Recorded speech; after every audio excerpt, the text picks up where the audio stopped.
Hello, good afternoon, good morning, good evening. This is Volya Radio. On the east coast of the United States, it is 12 o'clock noon in Newbury, UK. It is 1700 hours, and on the 9th of June, they'll be doing their collection for Ukraine. So if you're in the UK, keep that in mind. There's a chance to get good things to Ukraine, and that'll help a lot. And in Kyiv, the city of courage, it is 1900 hours. So looking for not seeing Vatniksoep yet. I'm sure he'll be along shortly, or not, but because he's been based in Kyiv for a long time, and as I think everybody realizes, it has been a very difficult day for them. At least 20 dead is what I saw reported in Dnipro. Almost as many, if not more. So the Russians really hit hard. They saved up until they had enough missiles, and without the Pearl program delivering, there's just no way to stop all of the missiles that are coming. So Ukraine needs the United States to deliver those missiles that they have purchased. I should say the allies of Ukraine have purchased. It's such an important thing for the United States to do. I can tell you that the United States Congress is very concerned, at least some of the members are very concerned about what's going on in Ukraine, and we'll get to that. So let's see here, still not seeing Vatniksoep, so maybe I better check his, see if there's anything from him. I didn't see anything earlier, but who knows? So, and my rule is half the co-host, half the news. We'll see about that. But anyway, I'm glad that you're here. Please do share, retweet the space. Sure do appreciate that. First thing I want to put in the nest is it's a bad day. It really is. So just something to be to smile about. And there is something, and that is that Ukraine is not conquered. That's for sure. Far from it. In fact, sort of they're shaking loose the grip of Russia on them. So, and I do see somebody I know, Vatniksoep. I see you there, and coming there with an invitation. And ta-da! Hopefully that works like magic, Vatniksoep. So welcome. Glad to see you're here. Well, wait, pardon me. I didn't send it yet. Sorry. Oops. Sorry. There it is. There it goes. All right. Well, with that, just going to put something kind of silly in the nest, but I thought not a bad way to start a day like this with just a little smile. So there you go. So anyways, Vatniksoep, I see you as a co-host. So welcome up, and glad you're here. And you are going to be probably talking a lot about what's going on in Kyiv. And I'm anxious to hear it. So welcome, and good to see you, sir. Yeah, thank you so much, James. Yeah, you hit the nail right on the head. Yeah, as you all know, I'm staying in Kyiv for a bit. I'm volunteering here, and of course, this last night was again a really, really big strike on Kyiv. We can't word it another way. So just a little bit of my personal experience. So I'm staying in this apartment, and at one point at night, it really starts going off. You have this, it's a bit strange, but at one point you start to distinguish the kind of explosions, how far it is, what kind of explosions they are caused by. Is it a missile? Is it like a Shahed? And this night was just missiles. And missiles are a lot scarier than Shaheds even, because their reach and their damage is bigger. Yeah, as you all know, Russia did a big strike on Kyiv. It sort of is like that the Russians each 10 days now are doing a big strike. So like it was like last week on a Saturday night. This time it was like on a Monday night. Like there's always, like 9, 8, 9, 10 days. That kind of frequency, they really, hit it big. And Yeah, of course. What do you start doing when that happens? Like I said, I'm a volunteer here. So there was this big strike in the let's say the upper northwestern part of Kiev, the outskirts. So I went there. For those that are familiar with Kiev, it was still about like 5 kilometers away from the closest metro station called Sirets. And as I was, entering Sirets, because like it was quite a pickle even to get to the location, there was another strike at daytime. So there was a Shahed actually striking at daytime around Sirets metro station, which was rather, it's really awkward because it goes a bit like this. This was a Shahed, and the first thing you hear is just, it sounds like a motorcycle. You hear like, and then shortly after, you just hear like the impact, like boom. And this one was, I think, about like 300, 400 meters from where I was staying. So not super close, but also not far. And it's just rare that you have these events at daytime, but it does happen sometimes. So then I got like to the impact site itself, which was like, I think about 5 kilometers from there. And it's just, I was at Lukyanivka like last week, and you see like this enormous damage. Now you see it here again in a different kind of frequency, but still, it's just devastating. I spoke to like a few international media, like Al Jazeera, a few other ones, because that's what happens. Like on the first day of like a big strike, you have all the media on the scene, and because I have like a fluorescent vest of like my volunteer organization, you get past the police and stuff like that easier. So mostly there's like the center of it all, there's like a place where they want to keep civilians out a little bit. But if you're a volunteer, you can enter because, it has a function. And what I've been doing so far is just boarding up windows, because that's what you do when, these strikes are. It's like the first need is just, you have the OTB kind of like wood, and then you just board up windows wherever you can. People are really happy that you're helping. They're really grateful. I would say, considering the circumstances, people are relatively upbeat. So you see like these old people, and they want to carry their stuff themselves, and then you just need to say, no, it's not necessary. We do it for you. We assemble. We drill it together. We drill like the whole OTB thing in like your broken window. And again, it's like you never see that despair that much. That's what I want to say. So that really struck me, like the flexibility of people locally here. Even with the drone strike, like people were watching it as I was on the street, and then you're like it's almost like normal. Like people are like an old woman started talking about it, like, oh, look what happened, but like not even with a surprisement or with being scared or whatever, because if you're scared all the time of that stuff, you can't live in Kiev. That's just the reality of it all. But big strikes on Kiev. I think what Russia is trying to do is just hamster all its missiles and then just do these big strikes and hoping to saturate like Ukrainian air defenses. As well as like, I think that's still the weak spot of Ukraine, like the capability to stop ballistic missiles. You need Patriot missiles for that to stop those, and they're a bit scarce right now. That's just the common knowledge here. So I think that's maybe like the biggest problem here in Ukraine when it comes to like shortages. It's just that there used to be a time when there was like a really big artillery shortage. But nowadays, it's all about those air defense missiles. Back to you.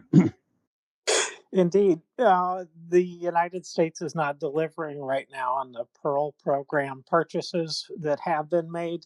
and still money is going into it, and hopefully these things will come to Ukraine in time. But right now they're not delivering, so it's very troublesome. Congress has taken note of this. One of the stories that I am putting in the nest is something from Kate from Kharkiv, but she's talking about Representative Keating in the United States.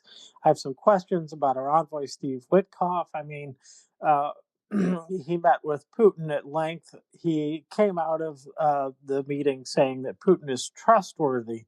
This that this war criminal is a good guy.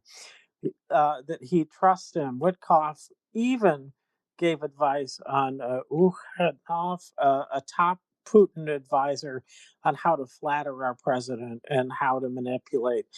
These only provoke. These not only provoke concerns and feelings on my part, uh, and he's not up to the job, but even colleagues of the United States Armed Services Committee, um, pardon me, the other side of the aisle, Representative Bacon said this guy should be removed. And I tell you, and the reason why I'm talking about this in this framework is that what we're seeing is that there is a very, very close relationship with Moscow and the White House. And what the Congress is doing is trying to shake loose the money and the promised goods that are supposed to be going to Ukraine, and so far have not been successful. So we need more pushing of our legislature.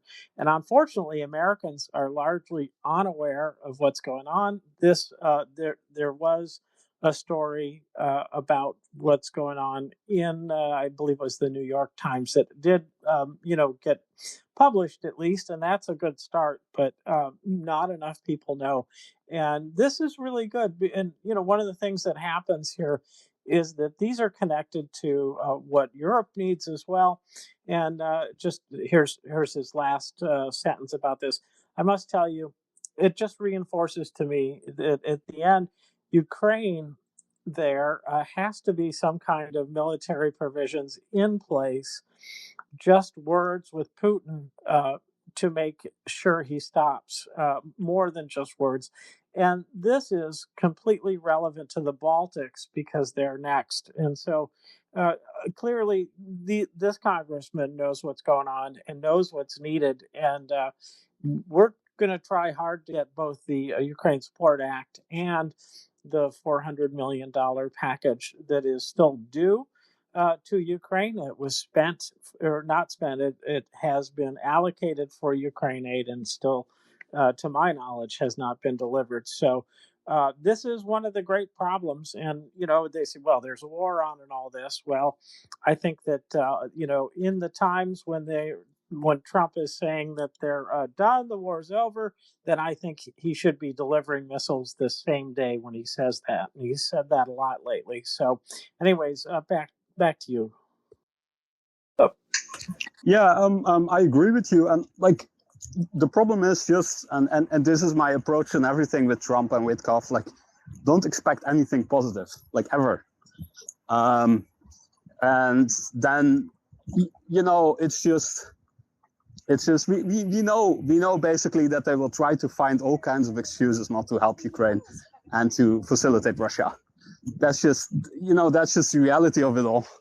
I still think they're betting on a losing horse, but that's the way they're doing it. But it's politics, it's trickery, it's not giving missiles with the Pearl agreement in place, like you were saying. It's all these kind of things. And I like to stress that, like, we need to look at, like, the capabilities of other countries and other opportunities that we have to help Ukraine. And one of them is actually really interesting. There was an interview by a Flemish news agency, well, the national news, basically, let's put it like that. They interviewed the CEO of Firepoint. Firepoint, of course, we know from the Flamingo missiles that are having a relative success. And it's this company that actually made a difference for Ukraine on a few levels. There are a few dark sides of this company as well. But like the Flemish news agency, they dove right into it. They were looking at all angles. They had an interview. They asked them about several questions. And it's super interesting to hear their projection, because they were basically describing the process that Europe is still not awake, that Europe is still like thinking in a peacetime when you should think in a wartime. And he gave a really good description. He said like certain capabilities that we developed in half a year would normally take 10 years. But because you're in a wartime, you know, you need to have that time. You need to skip bureaucracy. You need to, you know, stick to that one goal, and don't get sidelined by all these other kind of rules or stipulations that all these European states have. And I remember my country, the Netherlands, was basically sidelined to cooperate with Ukrainian defense industry because the level of bureaucracy was too much in their eyes and things were going too slow. They have a good relationship with Denmark right now. In Denmark, there's a factory where they're cooperating with Firepoint to make like the fuel for like rockets. So there's a special factory that starts to produce that now, because Ukraine will need more missiles and rockets to just launch to Russia.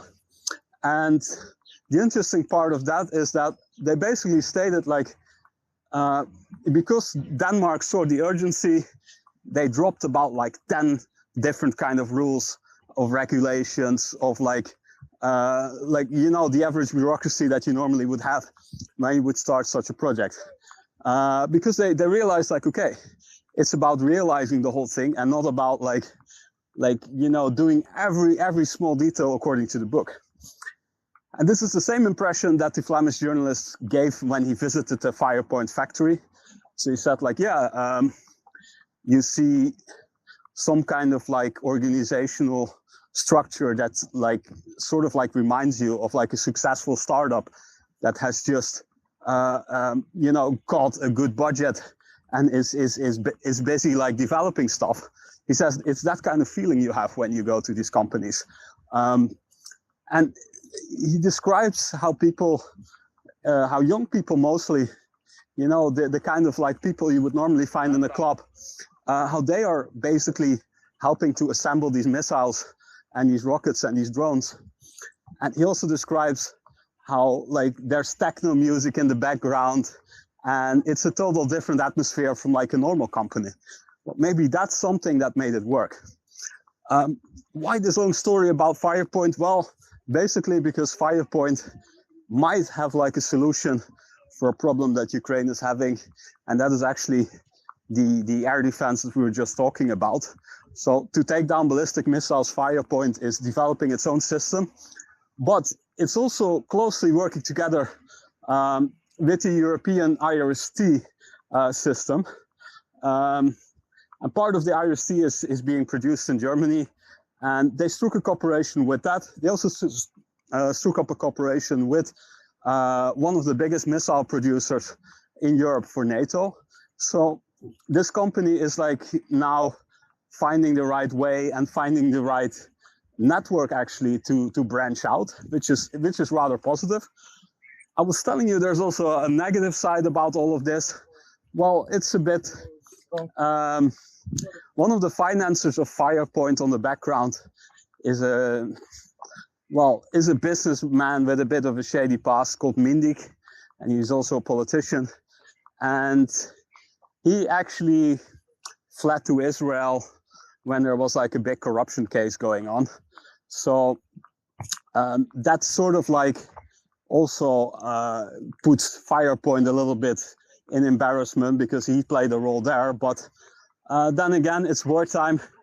These things happen somehow, but it's about Firepoint being just a productive like company that's providing the needs of like Ukrainian air defense, and it's doing that.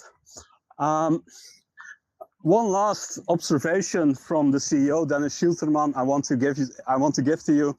So the journalists were asking, like, okay, if you can tell us, like, okay, what's the development now with Russia when it comes to like these long distance drones, etc.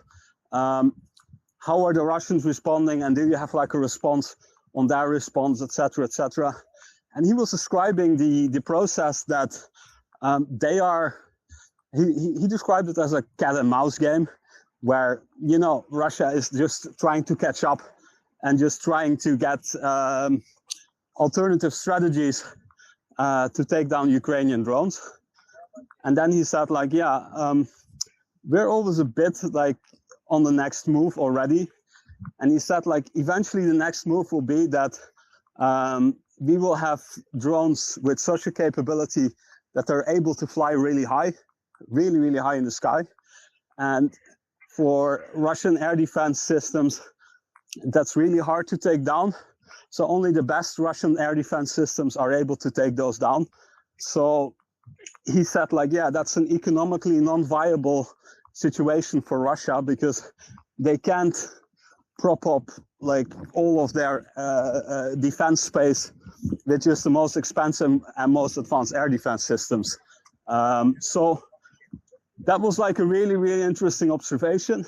And then they asked him one last question about like what was the success that he was most proud of. And like I said, Flamengo missiles, they have hit Moscow, they have hit big targets. But the one where he was most proud of was not one that you would expect in the first place, because it was on a factory in the Russian state of Udmurtia. And Udmurtia basically had like a place where a lot of Iskander rockets were produced. And with taking out that factory, they also took out a batch of those produced Iskander missiles. And he sort of like described that, yeah, the ones we just destroyed, we just know that Russia can deploy them against us now because they're gone. So we basically saved some lives there. So yeah, all in all, Firepoint is a really, really interesting company to follow. It's just, we need to hope that they will be able to have a system as soon as possible ready to produce like these anti-ballistic missiles that can take the Russian ballistic missiles down, because that's, you know, that's the big game now. That's the one thing that the Russians are still being able to create a lot of damage. I would say Russia doesn't have many cards, but that's the card Russia is playing right now, hoping that the Ukrainian air defense will run out in stopping those. I will give you one last observation. I do think in the end, European nations might still gather some of those missiles in a last like emergency attempt for Ukraine. But even if that doesn't happen, even if Russia can strike with missiles impunable, you know, like without punishment, still there will be a situation where Ukraine will keep fighting on. How strange that might sound, but Ukraine will take those losses, because the reality of like giving up or giving in is still much bigger than that current situation where missiles are creating mayhem here. It's a bit of a contradiction, I know, but I don't expect Ukraine to give up soon, and especially not because of this. Yeah, back to you, James. Certainly not. I think that their back is sort of against the wall, and the wall I'm thinking about is the memory of the Holodomor. 6 million people maybe died in that because of Russia didn't like the trend toward independence that Ukraine was showing at the time. And with that in mind, as how you get treated when you're part of the USSR, it's no wonder that Russia is facing down somebody who, a country who really is never going to give up, because the alternative, it seems to me, to be death. And so, that's something that maybe Russia should have thought about, that they didn't, obviously. And also, I just think that they realize that they're just going to be far better off once this is done. So I trust that they'll keep fighting. Some people will flee because it's horrifying. It really is, and I understand that. But I understand also that these people want their freedom and they want to keep their country independent from Russia. So yeah, they'll keep going. It is, however, growing more costly, and it is the strikes on civilians that are hurting the most. And what Ukraine is doing to stop them, I think they've got a very good strategy going. We don't have to have Will here to talk about how successful they've been at reducing the income that Russia gets, which is one of the primary drivers for their capacity to keep going. And they do keep going for a lot of reasons. You know, the war added some money, the war in Iran, pardon me, added some money to what Russia's income is, and then they're also doing other things to recruit people. But what I see is that it is Russia that is going to lose, pretty obviously. And I know, Vatniksoep, you have been looking at the losses of the Russians over the last few days, and they're pretty astounding to look at that. And apparently it's either the donkeys are added to the count, or it's just a whole lot of motorcycles plus all the trucks. But there's a lot of shit burning, and sadly for Russia, they're losing a lot of their men to this, and maybe there's some women up there, but mostly the men. And this is going to cause problems for them down the line. Not that I feel sorry at all, just pointing out, Russia, that you better off quitting sooner rather than later. But I don't think they're there yet. It seems like they think they have more tricks up their sleeve, and we'll see. And they are, I must say, in the hybrid war, they really are better at that, I would say. Russia is a criminal gang, and they're willing to do anything. So, and this is not Ukraine's way. So, in some respects, or in that respect, I should say, Russia is doing better than Ukraine. Back to you. Yeah, well, it's like you can say a lot about like their propaganda and how effective that is, but even in that area, the hybrid warfare area, I do see they're getting weaker, to be honest. Agreed. Russia. Sorry, can you still hear me? Yeah, I did. I just said agreed.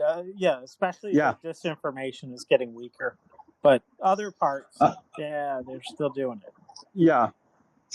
But I like to, again, point to the economy. Yeah, I'm walking beside a busy road here. I'm sorry, I'm just getting back from my volunteer job. They are basically better in some ways.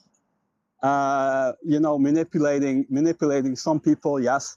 But yeah, sorry. Let's go to the economy, because there are actually really, really interesting statements coming out right now. So the Russian budget deficit for this year, for the state budget, it's running higher and higher, and the current projected budget deficit is 8 trillion rubles. And if you would wonder how much is that in real money, I always round it off with 1 ruble. 100 rubles is $1. That's not completely correct, but like I just round it off like that, and then you would come at $80 billion. And that's a problem for Russia. And internally, there has been a big debate with advisors of the Russian government that have said, like, listen, we can't push through with this. Like, we're getting in a lot of trouble. And there was actually already in February, there was a projection before the whole Iran war kicked off, and you had much lower oil and gas prices. there was a projection that like Russia couldn't keep this on for like 2 years by their own analysts.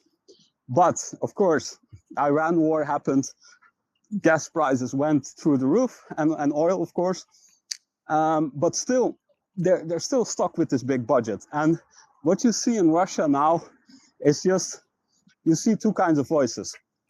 You see the more moderate voice, and there was even a Duma member partaking in this kind of like sound of reason. And he said, like, listen, we can't keep going on like this in spending to this war and letting all the deficit running up, because Russia doesn't really have, big countries which it can loan from directly. I mean, the only option would technically be China, but they haven't signaled that they're willing to yet, and so it's hard for Russia to get like external capital to finance their war. So they need to do it on their own, and there's a lot of criticism of the average Russian citizen that is now suffering from this. So the Duma member basically said, like, yeah, we should look at different areas where they should get the money to finance this war. And what he basically was signaling at was let the oligarchs pay for it. So that's already like the kind of sentiment that's starting to grow bigger in Russia. Again, I was talking about these advisors, and they were basically telling like the Putin government, like, okay, the deficit is becoming problematic for the near future. We can't hold on to this. And then there were other voices, apparently the voices that are close to Putin and Putin himself, that just said like, okay, cut everything that we don't need, but we are not going to cut on the military expenses. So the advisors of the more moderate voice said, okay, try to cut on the military expenses. Of course, the people surrounding Putin and he himself, they're just like, screw that, we're not backing down. But the fact that those discussions are had within Russia is really interesting, because we already know from the Swedish agencies, that Swedish security agency, that Russia is in a much worse state than it has projected economy-wise. And we at Volya, of course, had zero surprises there, because if you look past the general data that Russia was putting out there, and you would read accounts like Prun or Yevan Istrebin, then you would know, like, okay, Russia can say this or that, but like the numbers are not adding up to the scenario that they're displaying. It's much worse. So one of the scenarios now, which is really interesting, is half of the Russian companies have told in an inquiry that they won't raise the salaries of their staff the coming half year. And you might say, okay, makes sense. These companies are in trouble, etc., etc. That's all very true. But do realize that there is a huge inflation still going on in Russia. So the money is getting less and less valuable, but at the same time, people are getting, the same salary in rubles as they were getting before. So that basically means people will lose spending capital just in the supermarket or on their groceries or on everything else they want to buy. And that basically means that you will have a domino effect for Russian businesses that will have less demand because people just can't pay for it anymore. And that's already currently going on.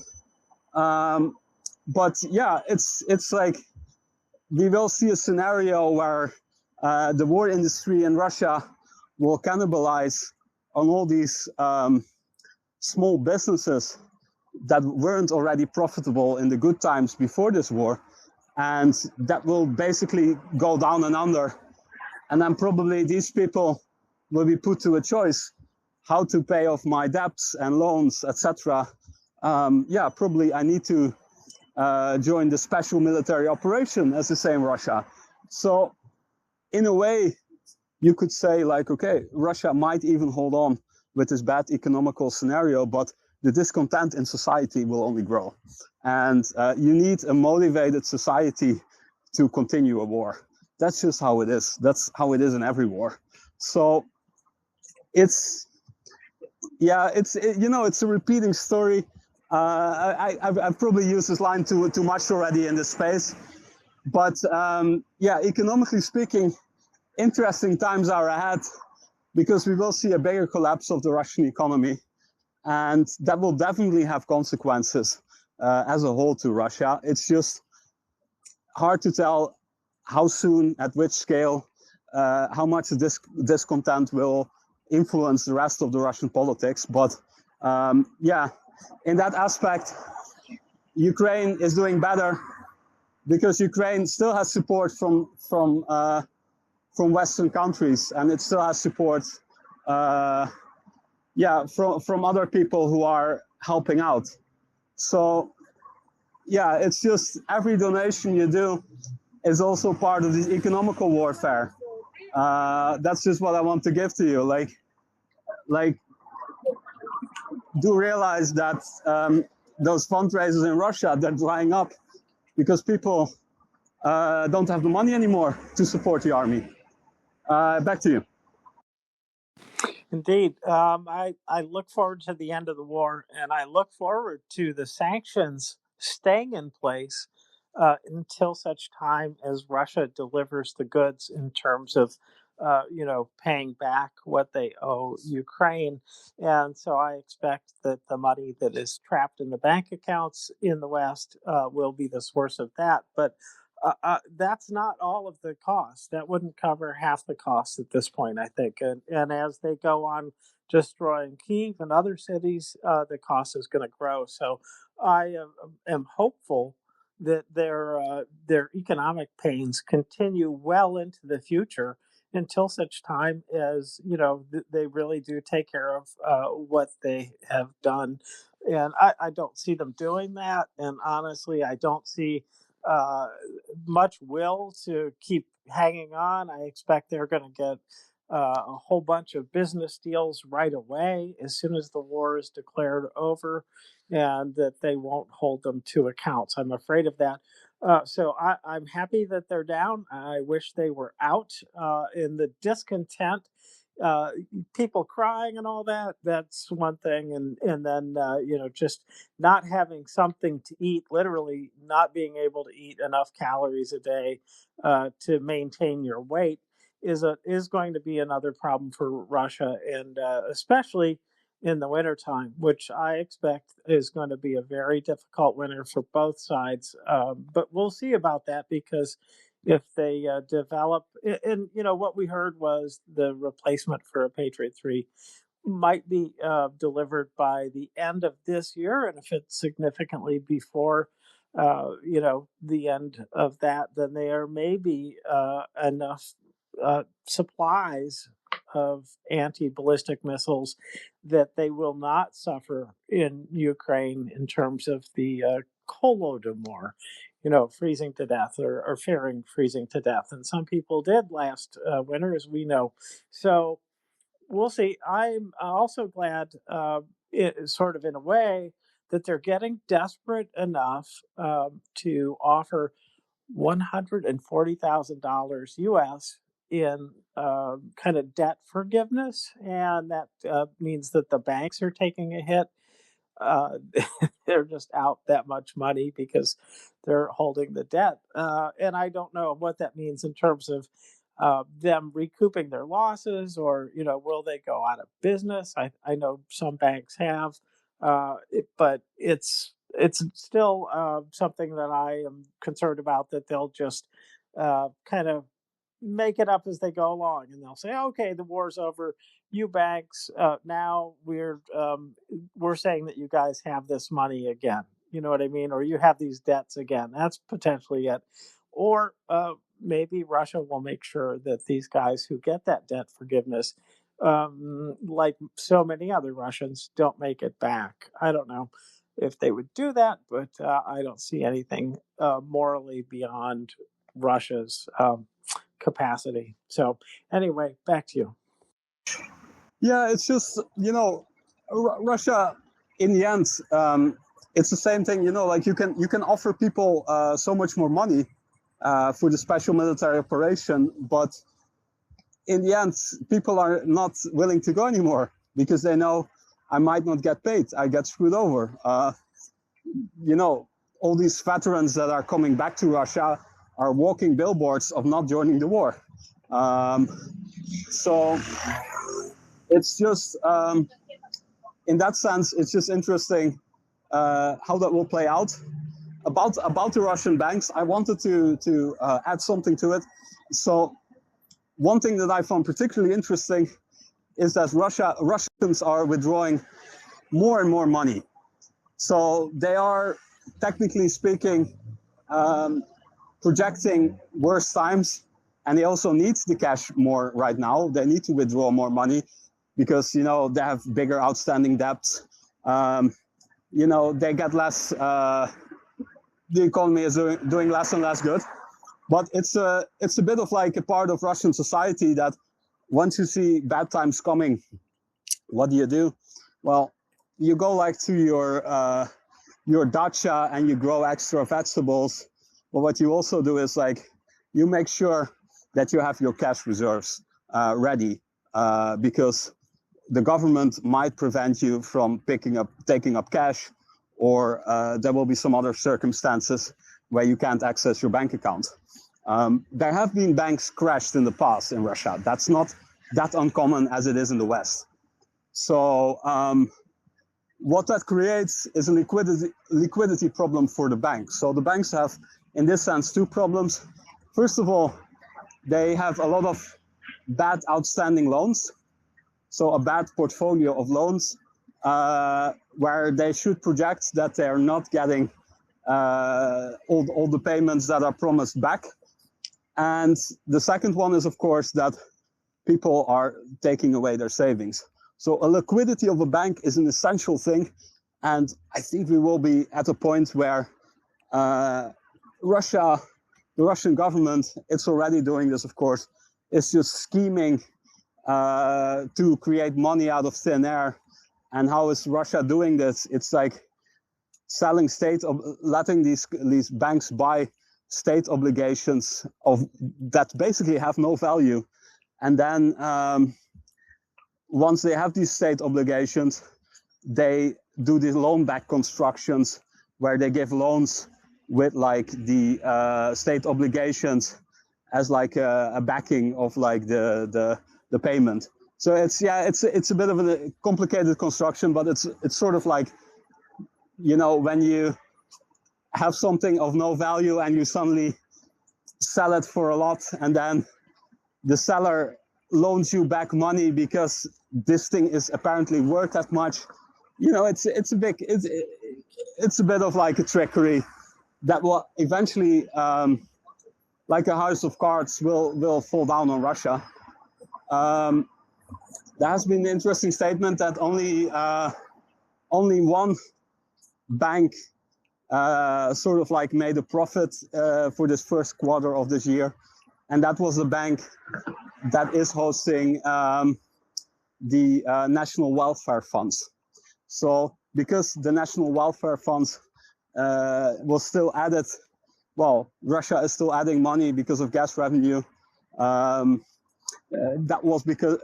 That's why they still had like green numbers, but it's not sustainable. So it's more telling that all these other banks are already really, really in trouble. And it's something, it will take time. Russia will try a lot of things to discourage people from withdrawing more money.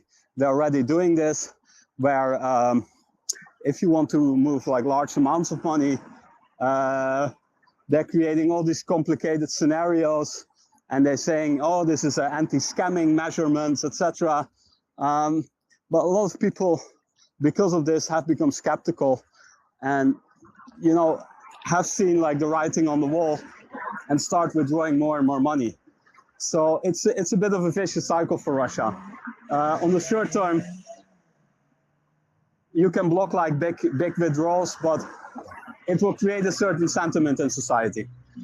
I'm sorry for the noise here. Back to you. No problem. Your phone is doing a pretty good job of keeping that in the background, so you're coming through pretty well. So, yes, looking forward to when they run out of tricks to do with their money, and I am so glad to hear that. And this is me being paranoid, but I'm so glad that it looks like the deal with Iran and the United States, it's not going so well. There's talk about $300 billion going to be sent to Iran, and how much of that money would go to Russia? I don't know. Nobody knows. Nobody, maybe zero. But I would suspect if that much money gets to Iran, some of it is definitely going to get back to Russia. So I hope this is not another one of those tricks, but I would not be surprised if that's what happens. We won't see it. So I'm hoping that Congress will hang up something on that, such as, yes, we will pay that much over the next 50 years. Something like that would be a fitting solution to what they're, what we're faced with. I should say what Ukraine is faced with. That would keep them from getting a large surge of cash in. So, which this is one of the things that worries me is that they seem to be able to, pull things in from surprising places, and I hope that they aren't successful in starting another war. I'm glad that as hard as it is, that Europe has not decided to join the war directly because I'm not sure that would go so well. But then again, maybe it would finish things off more completely and more quickly. I don't know, but it's not going to happen, is what I'm seeing. So, where to from here? Hey, you want to talk about your Estonia tweet? Because I saw that and I put it in the nest. Wait, which one do you mean exactly? About like the Estonian former the bomb what threats. what? Sorry? The bomb threats. Oh, no, I'm a bit out of the loop. Sorry. You continue with that story. Okay. This is I'm sorry. Oh, my bad. This is Pekka. Oh, okay. Sorry. My bad. I saw Vatniksoep and oops, wrong soup. My bad. Waiter, take this away. Bring me the right soup. Anyway, at least 84 bomb threats were sent to schools and kindergartens across Estonia today, probably originating from Russia, almost without a doubt. So this is a bit of a hybrid warfare, I would say. What's the point of this?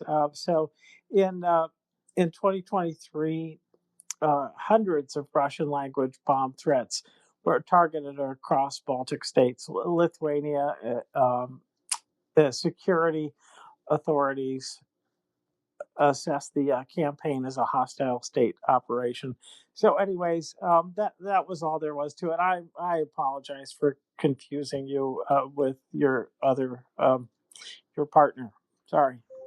Well, I'd like to build on that a little bit because I've been coming to Ukraine since like 2012 and still remember like in 2015, 2016, I had a friend who was living in Kyiv back then who was explaining to me that Russia was doing all these bomb threats on like supermarkets, shopping malls, etc.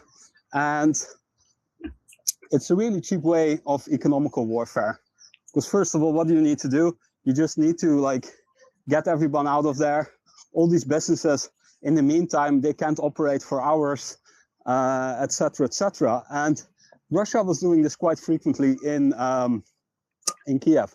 The problem is, every bomb threat that you get, you need to take serious because they are devious enough to do actual bomb threats. We saw that with like the DHL bomb that was like put on was supposed to go to the US, but should have been blown up in the air. So I'm not surprised. I'm not surprised one bit actually to that they're doing that. I hadn't caught up with that part of the news. as I'm walking here, by the way, just a small detail, I saw like a woman with a really, really big white hair in her arms walking into like a pharmacy. And I'm always reminded how much Ukrainians are animal lovers. That's like one of the main things you will learn here in Ukraine is how much people care about animals. It's insane. I might even say like animals have become even more important as like a way to relieve the stress and find comfort in these hard times. Yeah, having that said, I wanted to shift the topic a little bit to another project called Alumina 21. You probably all know. It sort of like blew up last week on Twitter in a good way. We had a lot of attention getting there.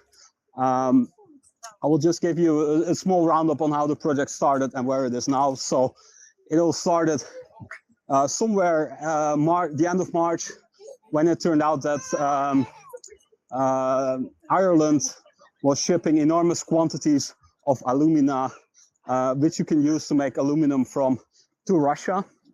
So one of our fellow naval members, shadow tanker Mr. Dan, he thought like, okay, we need to do something about it. He got a few other people involved. They built a website. They got our own mockers involved from Volya Radio, you know, big guns out there.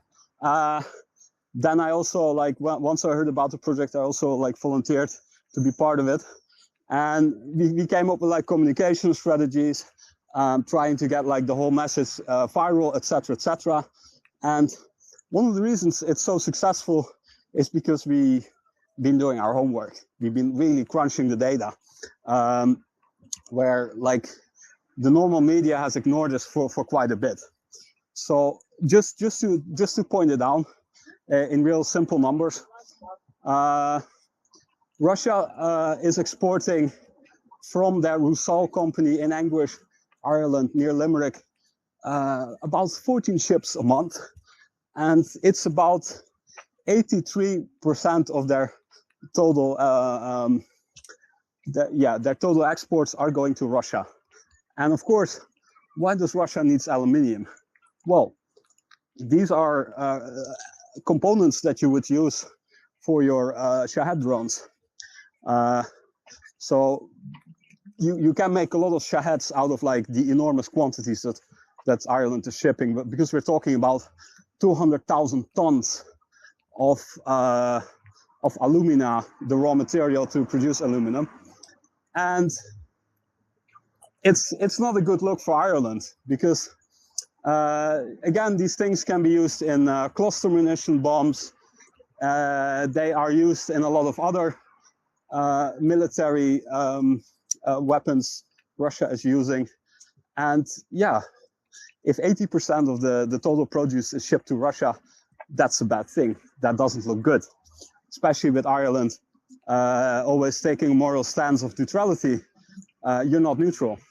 So the Irish in the past, they had blocked the shipping of ATACMS via Ireland. Like the US would have like shippings to Ireland and from there to Ukraine, and Ireland forbade that because of its neutrality clause. And then you see that at the same time, they're shipping these enormous quantities of alumina. And it became more damning once the dialogue becomes so big that the Irish politicians needed to answer this. So in the past, there was already a speech from Tom Clolan, like a local MP who was on our side. But now, even like the Prime Minister had to address the cause. And what was really striking this week was that he came up with numbers that were not truthful. So he said like, okay, maybe 55% is shipped to like to Russia, but also about 40% is shipped to like countries in the EU.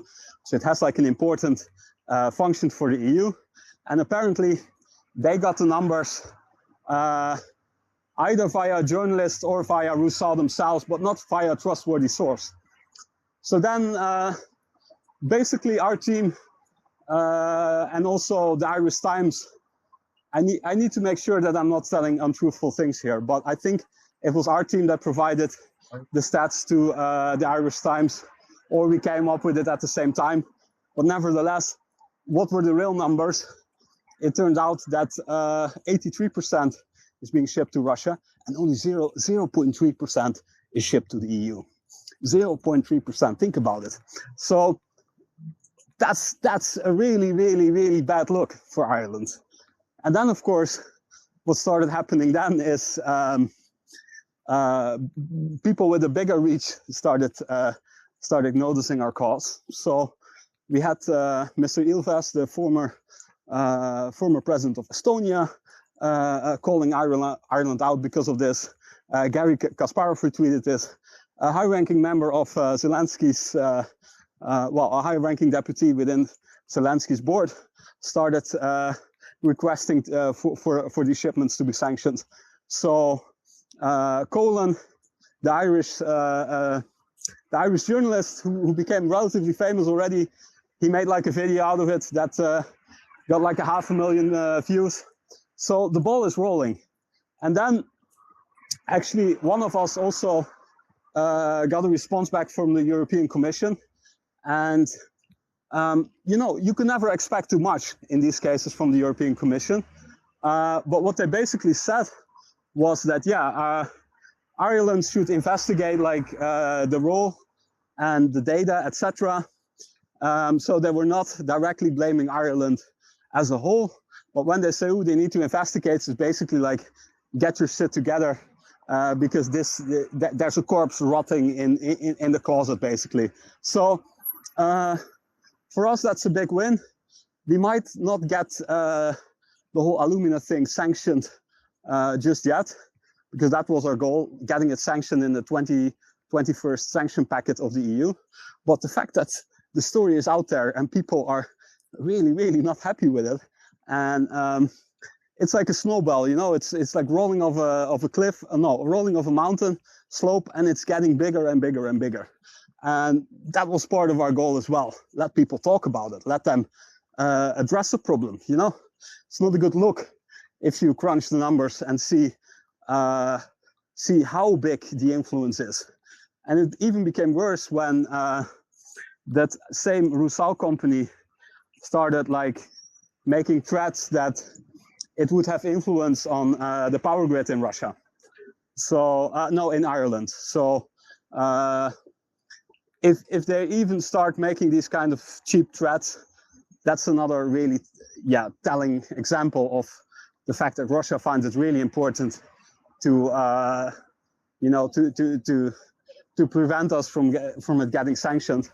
So we did see a lot of pushback on our project, a lot of gaslighting, a lot of stuff, but that's something That's something that if you're pushing the right buttons, you will get this counter information. You will get all these lies, all these manipulations. But that only means that you're pushing the right buttons with them. Because if they wouldn't have responded, I would have been more worried than the response they're giving right now. So let's see where the ship sails. But for now, I'm quite positive on what we have achieved and what we might achieve already. And you can help this just by talking about it. More and more media are picking it up. So the Irish Times picked it up, but we also had newspapers in the Czech Republic, in Estonia, in other countries that are slowly starting to have a look and to see how bad it really is. Having that said, my battery is almost dead, James. I was hoping I would be closer to home, but unfortunately I'm not. So I might fall, like my phone might die quite soon. I really apologize. But these things happen. Yes, I'm sitting comfortably in my house with the phone plugged in. So, yeah, it's tough. Hopefully, you get to hang in there through all of this. Anyways, so Jay and Kyiv had this to say about it. Ireland is becoming Putin's bitch. And that was a little lead into Olena Trigrub's tweet about this issue, and just with some numbers attached about what's going on here. And indeed, this is a problem. And the stories that I've seen, many of them out there now, were really pretty damning. Like, oh, there's no Russians working here, yet there are signs at the place that are written in Russian as well as English. So, that really strains any kind of credulity. You can't believe that for a minute that they're saying that when you've got Russian signs up. And then also, it really has raised another very, very, perhaps even more important than this issue is the issue of how many people are going into Ireland from Russia, 14,000 people. And, is that really justified? Are they doing a good job of screening? They're letting through 90% of the people who request a visa. So that to me is another issue. And it is a big issue. It really is a big issue everywhere because, this is some of these people are the ones who are doing the sabotage, assassination, whatever it is. They're Russian. And so they're coming to Ireland, and it's no wonder that none of the politicians really want to speak up that loud. I suspect they're all threatened at this point. It probably sounds like Donald Trump talking to a potential witness, except with an Irish accent or a Russian accent, I should say. And you know what? It's pretty terrifying. So I saw that one. I saw the Collins, clips about that, and that was, he's a young guy, but he's got a good future ahead doing what he's doing, and he did a great job of interviewing the MP, and it just is a good thing to get the word out about this. So, and so Illumina 21.com is all you need to know, really, to take stab at this yourself, and just call Brussels and say, hey, I want this to stop. And I suspect that there'll be a large push to get this thing done. They have to have more and more strict set of sanctions for Russia if it's to be effective. They can't just say, okay, we applied stuff, or maybe we'll do a little bit more of the same. They need to make this harder and harder for Russia. And so this seems to me to be an obvious step to make it a little bit more difficult. And nationalizing it, I don't think that will ever happen. But special taxes, maybe that would be a very, very good thing for Ireland that would help them, feel like they're still getting money out of this deal. And that may be what is driving some of the MP supports for just shutting up and not saying, yes, we should make a change. But they could raise like a 50% tax rate on what's going on. And then meanwhile, another thing that is a very big problem as well is that a ship off the coast of Ireland is very near one of the below water cables there, and so they're worried about somebody dragging an anchor at this point. It hasn't happened yet, apparently, but that's another real risk, and it's a Russian ship, so not good news. But hello, Mary, welcome. Hey, James. Hope everyone's doing well. I was just coming up to remind everybody, call your reps, call your senators. Reps right now are the most important because it has to make it through Congress for the Support Ukraine Act. As of right now, it is still in their schedule listed as something that may be considered. So hopefully, last thing I heard, it was supposed to be going on the calendar for today, but I don't see it listed on the calendar for today. So I don't know, but everyone needs to call their reps and tell them how important it is for them to vote yes for the Support Ukraine Act and HR 2913 so we can get them what they need. Thanks, guys. Thank you, Mary. Don Bacon retweeted the Wall Street Journal story. Russia unleashes its third massive attack on Kyiv in less than 3 weeks overnight. And what he has to say is Congress can no longer wait for the administration to act.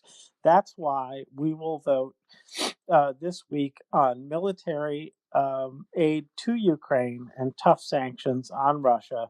America must have moral clarity in regard to Putin's invasion and murdering civilians. 70% of Americans want a stronger response. And indeed, that is true.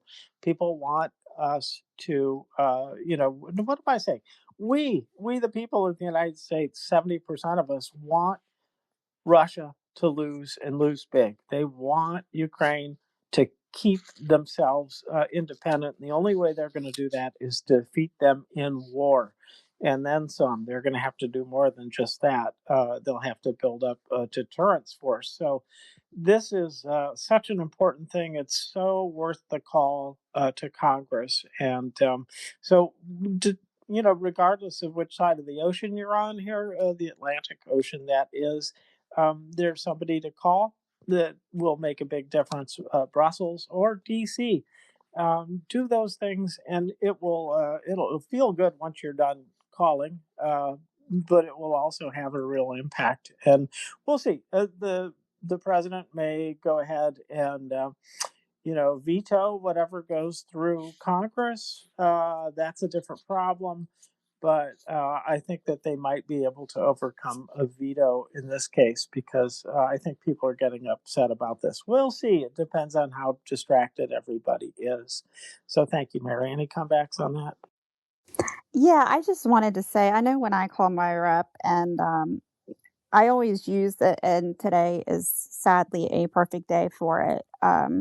The death toll from the previous night and the number of missiles and drones that were launched as an example of why we need to support them, as well as the fact that Ukraine has been a reliable ally. At one point, having the second largest troop deployment in Iraq standing beside us, even though they weren't even part of NATO and didn't have to be there. They lost soldiers. So just how important it is that we support this ally. And, today I used the example of the poor baby boy who was, sleeping in his bed, the mom who was attempting to get her 2 children to a bomb shelter, because I feel like that kind of personalizes it to the reps. I don't know. I don't know if it works or not, but that's what I do. Thanks, guys. I think that does work. Personal stories really make a difference. So I think you know what you're doing. It seems to me. But hey, Regina, welcome. Thank you. There was a post today by some people that know how legislatures work, and they said it's important to call even a GOP rep that has never done anything to support Ukraine. Just ask them not to block this act or be absent during the vote so we can get it to go through. And, thanks for everybody helping us support calling your reps and for supporting Ukraine too. Thank you, Regina. Yes, sit it out. Just don't help the forces of evil that are in our Congress. Just sit this one out. That's a good message to have. Better yet, vote. But I understand that many of the legislature are under Trump's thumbs, I guess you could say. He really is holding a lot of cards that have written down all the things that those people don't want to have spoken aloud about them. And some of them, frankly, will just face, veiled death threats. So it's a sad situation that we're there. And Trump is no friend of Ukraine. So, I don't count on him at all. The biggest thing that I see that points in that direction is that the the Gripens have American parts in it, and Trump is like saying no to that. There's not any money on the line there for for this. It should be immediate released.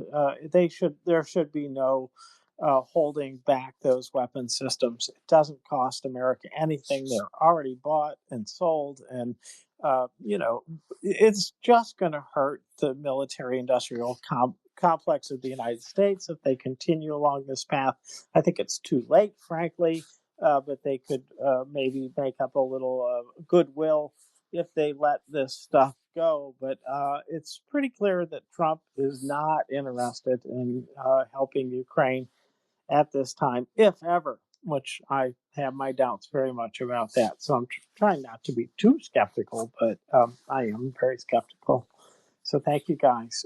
And so the other the other things about the United States I just want to say is that we're facing a president who is getting more and more isolated, but he still has quite a bit of cards. I know that the Financial Times says that he doesn't, but he still has a lot of power, and it's mainly because Congress is unwilling to stop him, and it is troublesome that they've abandoned what their job is at this point. They really have just let it go, and they're not questioning his judgment, and that's their way of saying, well, but the president said, and we have no control over him or anything like this. And it just tells me that many of them support his agenda, or they're too scared not to go along with it, which is probably another true thing. So, let's see here. Any comeback on that, Regina or Mary? I can't come back on that at all. We've got to get our congressmen to stand up if we're going to get Ukraine the help they need. So make those calls. Thanks. Thanks, Regina. Appreciate it. And got one of your tweets in the nest. So, okay, let's see. The things aren't all bad for Ukraine, however. I know that you guys have been watching. Of course, everybody looks at the numbers probably every day. It's been pretty striking how many Russians have lost it, whether it's a limb or their life or just injured severely. It's been, way, way above the average that's been running for about 4, 5, 6 months at least. And that is pretty different. And then the number of vehicles, especially, has just gone, can I say ballistic? I guess not. They're not ballistic trucks or anything like this, but a lot of stuff is going.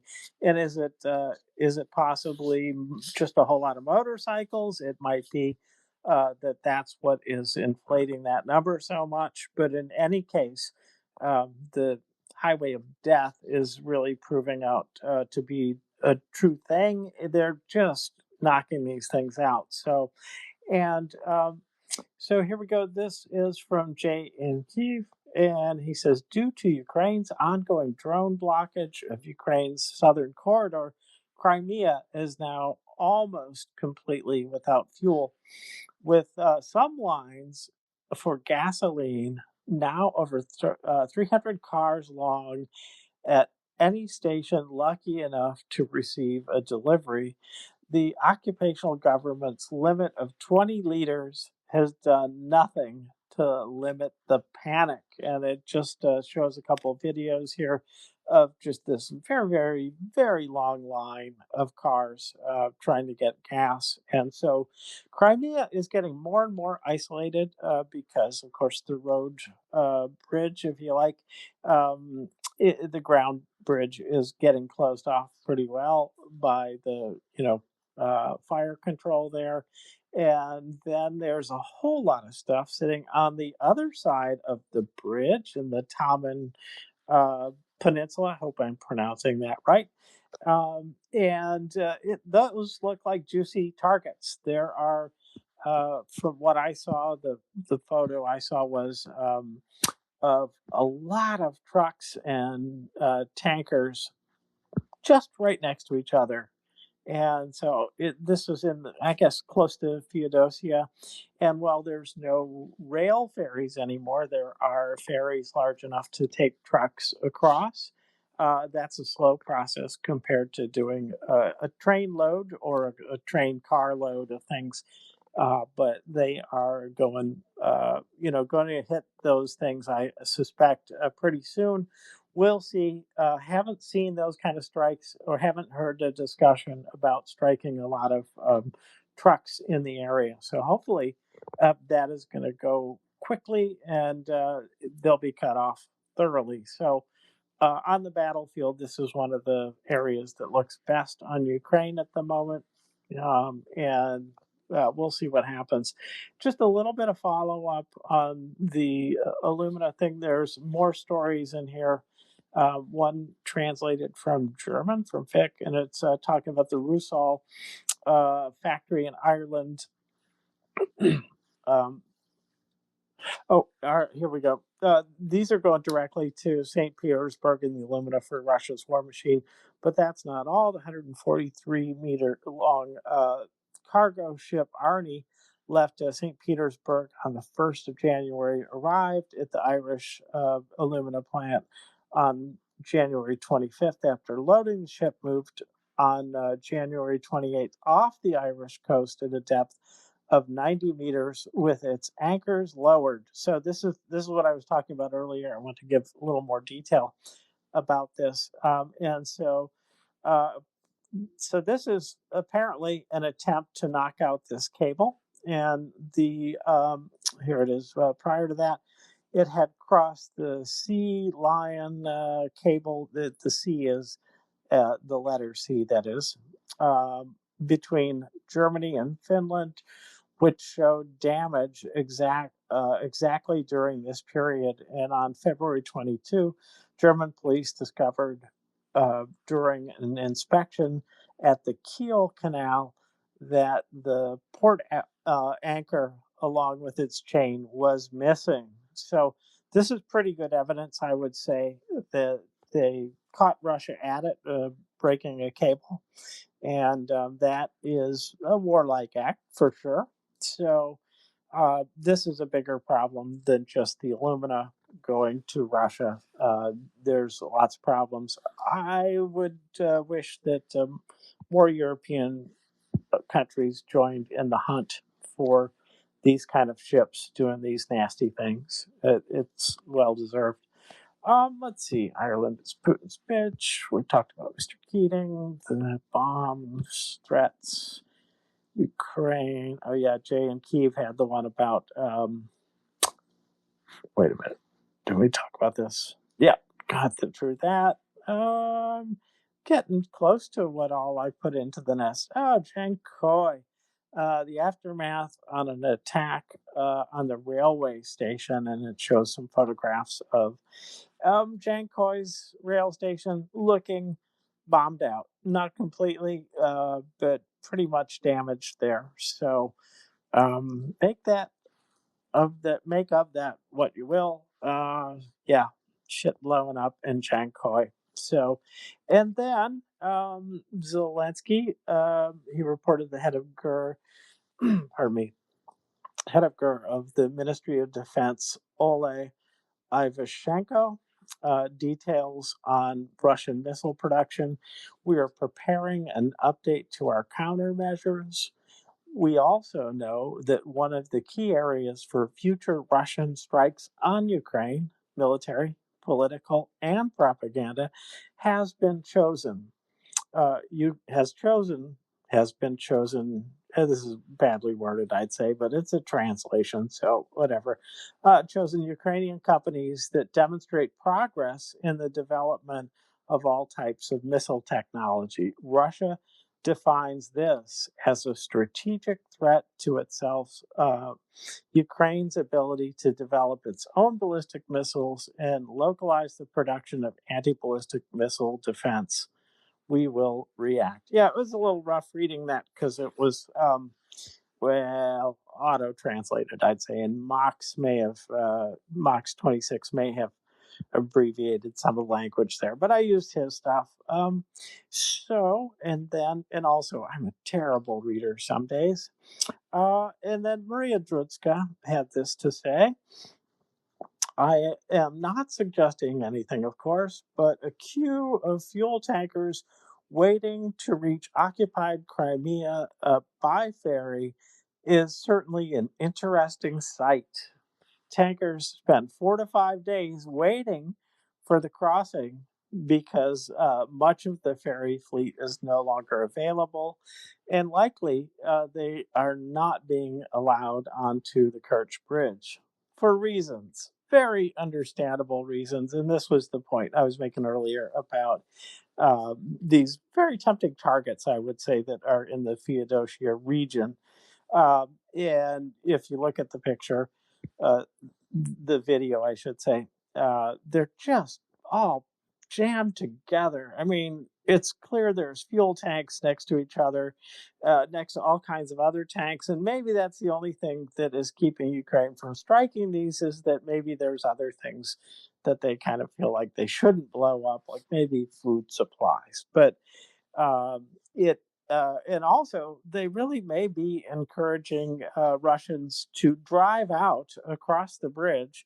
And you can't really drive across the bridge unless you got gasoline. So perhaps that's the reason why they are allowing a trickle of some supplies to go into Crimea, because I think, as packed as these things are, it would be probably pretty explosive if they attacked that area. So anyway, let's see what else I got. Okay, we talked about. Here's your tweet, Regina. Stopping Russia's terrorism is in Ukraine will help others count the cost. This bill voted on in our U.S. House of Representatives probably tomorrow has teeth to help stop Russia. So, anyways, please do make those calls, you guys. It's so helpful. And I don't know how we get recruits to join us in doing this, but it's something that we really need. And I still say that probably Democrats are going to be more likely, but not necessarily more likely, to make those calls, because maybe they understand that undermining Trump is something that you can do by helping Ukraine defeat Russia, because Russia is probably Trump's single biggest source of funds for whatever he's doing. So, anyway, but I can't prove it. We talked about this one. Okay, Mox 26 has this. And you'd have to see the picture to get maybe perhaps the joke, because there's a big laughing smiley face there. The head of the food department at the Russian Ministry of Defense has been arrested. Viktor Tazovich is suspected of large-scale fraud. Anyways, he's a big guy in charge of the food. I think I get the implication. Anyway, and let's see. Then I've got fundraisers, and I know that we ask all the time, and so I'm asking again. Please give if you can, and if you are giving, thank you very much. And if you can spare it, do it. But if you're already spending up to your limit, just double thank yous for that. I get it. I'm kind of there now. And it's so easy to just set it and forget it. And that's what I've done. So War Dog goes getting at that. But, there are lots of opportunities for that. So the other thing you can do is share some of these. Just put these out into the internet. And I will say this still, if there's anybody out there who distrusts our Volya radio pleas for this, I would say that go ahead, donate to United 24. It's the big one. It goes basically into the general coffers of Ukraine. And that would be better. We like to have people donate to our ones that we support, but we don't get any money from it. we get the pleasure of getting them to talk to us, which is really interesting, as was Ms. Huggett in her visit to us a couple Fridays ago. That was tremendously good to listen to her talk about this and talking about an inspired person that she is. And let's see what else we've got here. Okay, April, I just talked about War Doggo. Oh, yeah, okay. Things that you can do rather than spending money. We've talked a lot about the the shadow tanker bonker, and his work, along with all of yours, about the Illumina. So that link is in there, in the nest, that is, and you can call, um, and let them know what you think. And you can even do that if you're in the United States. I have still not done that yet. But, and then also, Shapsta is working on another collection. And this time it's in Newbury at the football club. And this is in the nest as well. And the next donation date is the 9th of June, and they have particular rules. So if you have anything to donate or think you might donate, please do, bookmark that tweet and just look at the rules, make sure that you're donating things that are new and clean and on the list of acceptable goods. So there's that. So there's a lot of ways to help. And if you're a letter writer, maybe you can write a letter to a local newspaper, which I still haven't done. Who am I talking to? Myself. That's what I guess I'm saying. And other than that, if anybody has any other topics that they would like to talk about in particular, I think the other thing I want to do is go through the numbers, but I don't have a whole lot more stories at this point. So with that, and too bad that we lost Vatniksoep, but batteries do run out, and it sounds like he was taking a long walk there today. And let's see here. Numbers for today. And I do go to the Defense of Ukraine account to get my numbers. There's a lot of sources for them. The newspapers have them individually. We use different numbers that are reported first from, I believe it's the top command that put it out first. Anyways, this is from Defense of Ukraine, and they always have a quote. So I'll start with that. No matter how hard it gets, stick your chest out, keep your head up, and handle it. And that is from Tupac Shakur. And so, anyways, the losses of the Russian occupiers in Ukraine from the February 24th, 2022 to June 2nd, 2026 are as follows, and I'll just do that big range only for the eliminated personnel: 1,366,910 killed or severely wounded Russians, and we don't know how many of them are dead now. But what we are probably learning is that more and more we're seeing more dead than wounded, which is unusual. Anyways, of that number, 1,440 in the last 24-hour period that was measured. 3 tanks, 7 armored combat vehicles, 75 artillery, 1 MLRS system, 1 air defense unit, and 1,583 UAVs, unmanned ground system vehicles, 14, and vehicles and fuel tanks, 517. Oh, wow. I don't think that's the record. I think it's in the number 2 slot there, 4 days. And then 2 pieces of special equipment. And so there you have it, the numbers for the day. And other than that, I've got no other things to talk about specifically. There are a few other stories that we could go to, but it would get into more politics, I think. And I don't know if you want to go there. So since Vatniksoep is gone, I'm going to call it at this point, unless anybody else has any last minute comments. You're welcome to make them.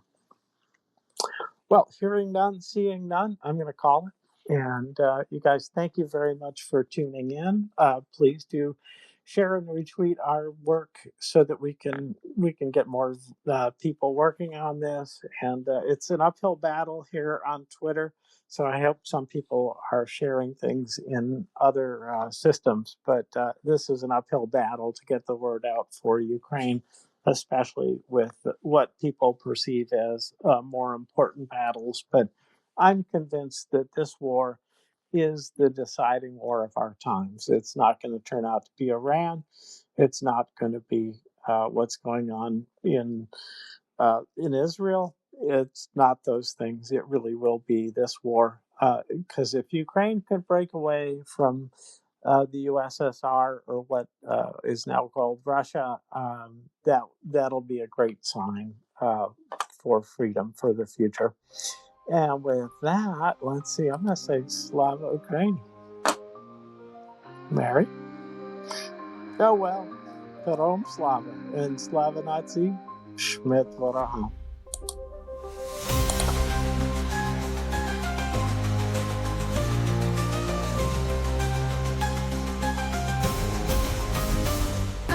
Join us on the radio.